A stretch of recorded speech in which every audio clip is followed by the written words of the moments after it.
हमारे देश के साधारण जो नागरिक हैं उनके दिमाग में एक वायरस घुस गया है।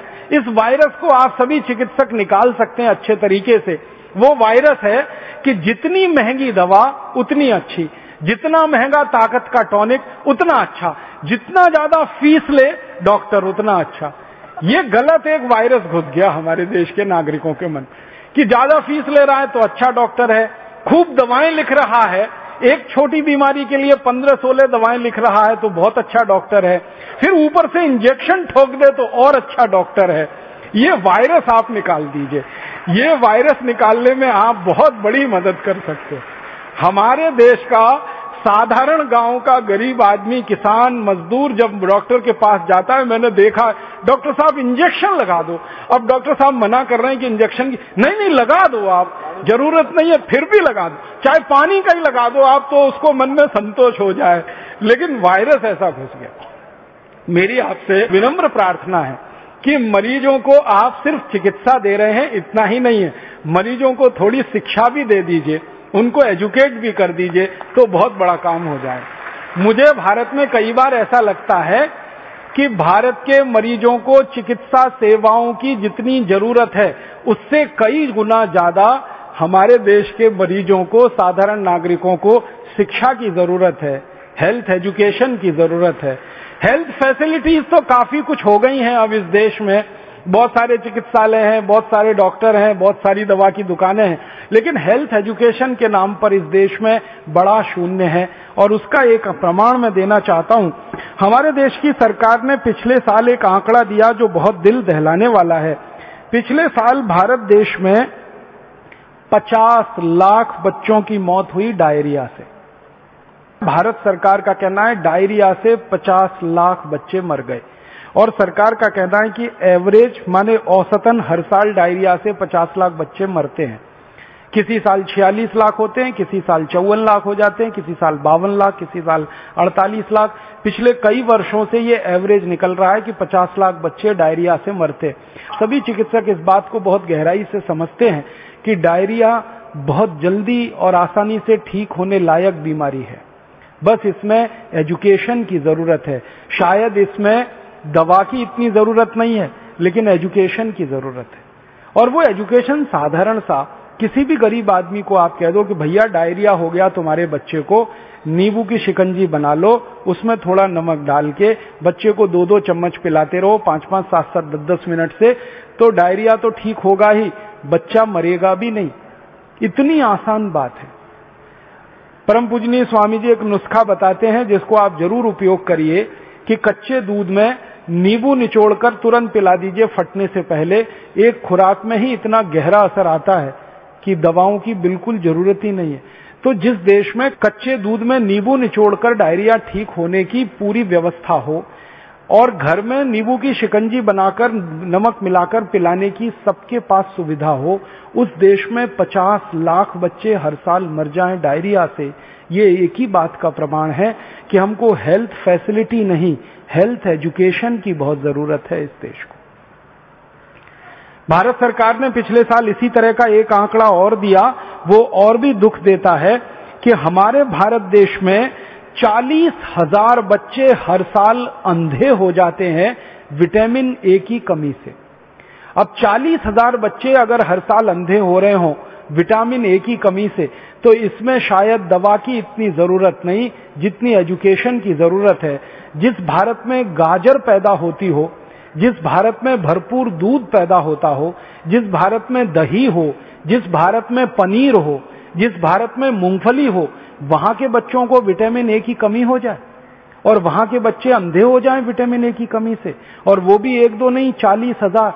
और इन आंकड़ों में ध्यान यही दीजिएगा कि सरकार के पास जो रिपोर्टेड केस हैं वो ये 40,000 बच्चों के अंधे होने के हैं प्रतिवर्ष के, या 50 लाख बच्चों के डायरिया के मरने के केसेस हैं, ये रिपोर्टेड केसेस हैं। अनरिपोर्टेड जिनकी दर्ज ही नहीं है कहीं कोई सूचना, वो और भी बड़े हो सकते हैं। तो ये 2 आंकड़े पढ़कर तो मेरा दिल दहल गया कि जब भरपूर गाजर पैदा हो रही है और विटामिन ए की हर चीज इस देश में मिलती है, बहुत सारे देश हैं दुनिया में जहां गाजर नहीं हो सकती, बहुत सारे देश हैं जहां मूंगफली नहीं हो सकती, बहुत सारे देश हैं जहां दूध नहीं है क्योंकि जानवर नहीं है, बहुत सारे देश हैं जहां मक्खन नहीं है, दही नहीं है, पनीर नहीं है क्योंकि उनके यहाँ जानवरों की संख्या नहीं है। वहां पर विटामिन ए की कमी से हजारों बच्चे अंधे हो जाएं तो एक बार को समझ में आता है। भारत जैसे देश में जहां प्रचुर भंडार है, सस्ती कीमत पर विटामिन ए उपलब्ध है, वहां अगर हजारों बच्चे 40,000 अंधे हो जाएं तो ये बहुत दुख होता है, धक्का लगता है दिल को।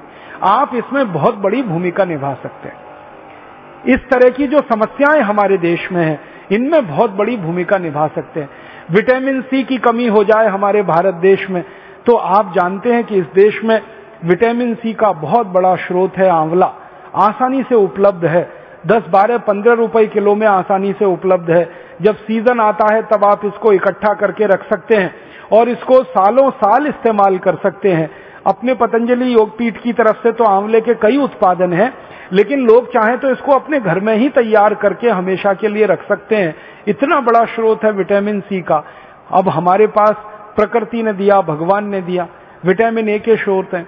विटामिन B12 की तो भारत में कभी कमी नहीं हो सकती, क्योंकि यहाँ के लोग जितने तरह की सब्जियां खाते हैं, जितने तरह के फल, मौसमी फल खाते हैं, सवाल ही नहीं उठता कि हमको विटामिन B12 कभी कमी हो जाए। ऐसे हमारे देश में प्रकृति के द्वारा जो बहुत सारे समृद्ध पदार्थ हैं, सस्ते हैं, कीमत में आसानी से उपलब्ध हैं, हर जगह होते हैं। सबसे बड़ी बात है कि आंवला भारत में हर जगह आसानी से मिल जाता है, गाजर भारत में हर जगह आसानी से मिल जाती है, टमाटर हर जगह आसानी से मिल जाता है। तो क्यों नहीं हम इनका हमारे मरीजों में, हमारे देश के साधारण नागरिकों में प्रचलन बढ़ाएं, और इस प्रचलन को हमारे देश में जितना ज्यादा आप बढ़ा देंगे, हमारे मरीजों की फालतू दवाओं पर निर्भरता उतनी कम हो जाएगी। कैल्शियम की कमी के आपके पास जितने सारे मरीज आते हैं और आप उनको कैल्शियम के बहुत सारे स्रोत बताते हैं, और आप भारत में बहुत सारी सस्ती सस्ती चीजों से कैल्शियम को उपलब्ध करा सकते हैं। सबसे आसानी से कैल्शियम हमारे यहाँ उपलब्ध है चूने के पत्थर के रूप में, और चूने का पत्थर एक 50 पैसे का बाजार से खरीदो, पानी में डाल के उसको रखो तो इतना चूना बन जाता है कि साल, 2 साल, 5 साल, 10 साल हम बहुत आसानी से अपने कैल्शियम की पूरे परिवार की जरूरत कम कर सकते हैं। आप भारत के लोगों को एक छोटी सी बात कहिए, विनम्रता से मैं आपसे कहना चाहता हूं, कुछ लोगों से कहिए कि कैल्शियम की कमी पूरी करनी है तो सेंडोज की गोलियां ले आते हैं। कैल्शियम सेंडोज की सैकड़ों रुपए की गोलियां आती हैं। बेचारा गरीब आदमी तो सोच के ही परेशान हो जाता है, फिर उसका खर्चा बहुत बढ़ जाता है। माताओं को अक्सर गर्भावस्था के समय में कैल्शियम की गोलियां आप सब बताते हैं, तो उनको इतना ही कह दीजिए कि चूना खाओ, और लोगों से कहिए चूना लगाओ मत, किसी को चूना खाओ। चूना लगाने के लिए नहीं है, खाने के लिए है। ये चूना लगाने की जो आदत आ गई है हम में, अंग्रेजों से सीख सीख कर हमने चूना लगाना सीख लिया सबको। पहले कोई इस देश में किसी को चूना नहीं लगाता था, अंग्रेजों के आने के बाद हमने चूना लगाना सीख लिया। तो लोगों से कहिए चूना लगाओ मत, चूना खाओ। ये चूना खाने के लिए है। हाँ, बस इतना ही विनम्रता से कहिएगा कि तंबाकू के साथ मत खाओ। उसको खाना है तो दही में डाल के खाओ, उसको खाना है तो दाल में डाल के खाओ, उसको पीना है तो पानी में डाल के पियो। मामूली सी मात्रा जीरे के दाने के बराबर, गेहूं के दाने के बराबर दही में, नहीं तो दाल में, नहीं तो सब्जी में, नहीं तो पानी में आसानी से खाया जा सकता है, और बहुत बड़ा कैल्शियम का स्रोत है। भगवान ने इतना बड़ा कैल्शियम का स्रोत इस देश को दिया है, शायद ही किसी देश में होगा। वो चूने का पत्थर ही है जिससे हम सीमेंट बना रहे हैं, वो चूने का पत्थर ही है जो 20 तरह के उद्योग में जा रहा है। वो ही चूना हमारे मरीजों के कैल्शियम की पूर्ति में बहुत बड़ी भूमिका निभा सकता है। तो ये साधारण सी बातें आम आदमी के दिल दिमाग में बहुत जल्दी बैठ जाती हैं, लेकिन आप कहेंगे तो ज्यादा अच्छे से। कोई दूसरा कहेगा ना तो कुतर्क करेगा, तुम क्या डॉक्टर हो, तुमको क्या मालूम है।